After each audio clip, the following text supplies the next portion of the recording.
What's up, everybody? Nick Dwyer back for the 10th inning with another episode of This Day in Sports History. In yesterday's episode, we saw the contract get purchased by the Boston Red Sox of one of the greatest ball players of all time in Babe Ruth in 1914. We don't have anything maybe as significant as that today, but we do have Babe Ruth making his first career start as a Red Sox. We have some more British Opens to talk about, and Don Bradman once again. So if you all enjoy this video, leave a like on it. If you're new to the channel, want to see more, hit that subscribe button. Let's get to it. This Day in Sports History.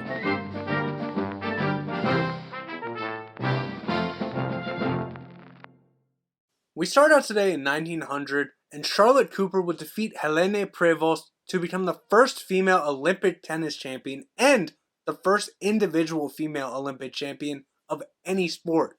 We remain at the Olympics. This time in 1912, there are 6 medalists in the pole vault competition at the Stockholm Olympics. Harry Babcock would take the gold at 3.95 meters. Frank Nelson and Mark Wright would tie for second place, and there would be a 3-man heat for bronze, making 6 total titles in one event. Moved to Major League Baseball 2 years later in 1914, Babe Ruth would make his Major League debut as a pitcher for the Boston Red Sox, earning a victory in a 4-3 win against the Cleveland Nats at Fenway Park. This would be the first of 94 victories in Ruth's pitching career. 16 years later, we go to cricket. Don Bradman would score 309 in a day versus England. 11 years later, back to Major League Baseball, Joe DiMaggio would extend his streak to 50 games when he singled to center field off of St. Louis Browns pitcher Bob Harris. Every game after he broke Willie Keeler's streak, he was just adding to his record. It would eventually be broken, though, at 56. But now we go to golf. In 1952 at the British Open, Bobby Locke would win his 3rd title in 4 years with a score of 1 under after defeating runner-up Peter Thompson by 1 stroke. This would be the 3rd of 4 majors for Locke in his career.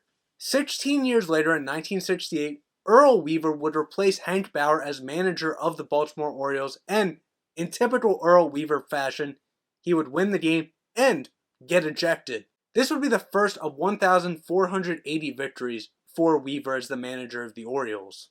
8 years later in 1976 at the U.S. Open on the women's side, Joanne Carner with a score of 8 over wins after a playoff with Sandra Palmer to win her 2nd and final major. 6 years later in 1982 at the U.S. Senior Open, Miller Barber with a score of 2 under wins 4 strokes ahead of runners-up Dan Sykes and Gene Littler to win his first of 3 Senior Open titles.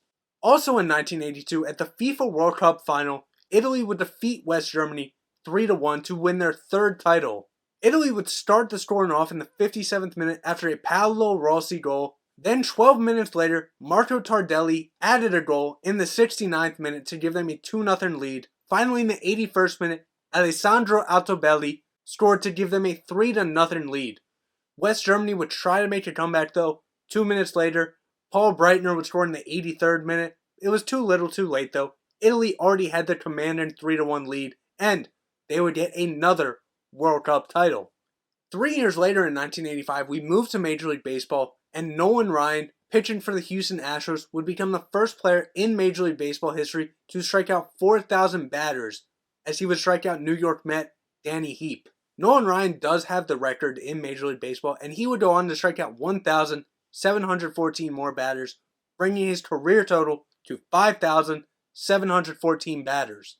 Staying in Major League Baseball, 2 years later, Billy Ripken would make his Major League debut with the Baltimore Orioles, making his dad, Cal Ripken Sr., the first manager in baseball history to manage 2 of his sons in the same game. The Ripken brothers wouldn't do too well in this game, going a combined 0-7 in Baltimore's 2-1 loss to the Twins that day. Moved to 1993 at the U.S. Senior Open, Jack Nicklaus with a score of 6 under would win 1 stroke ahead of runner-up Tom Weiskopf for his 2nd U.S. Senior title. 1 year later, we moved back to Major League Baseball in 1994 after having 4 chances in the game in the 8-1 loss to the Colorado Rockies. St. Louis Cardinals infielder Ozzie Smith would pass Luis Aparicio to move into the top spot all-time for assists by a shortstop. Ozzie would end his 19-year career in 1996 with 8,375 assists from the shortstop position. We stay in Major League Baseball in 1998, and San Diego Padres reliever Trevor Hoffman, brother of opposing manager Glenn Hoffman, would get the save for the Padres in the 4-1 victory over the Los Angeles Dodgers, marking the first time in Major League history a player has faced his brother as the skipper of the opposing team. Back to golf in 1999 at the U.S. Senior Open, Dave Eichelberger with a score of 7 under wins 3 strokes ahead of runner-up Ed Doherty for his lone major. 5 years later in 2004, we have 2 golf events. First, at the Canadian Open on the women's side, Meg Mallon with a score of 18 under would win 4 strokes ahead of runner-up Beth Daniel.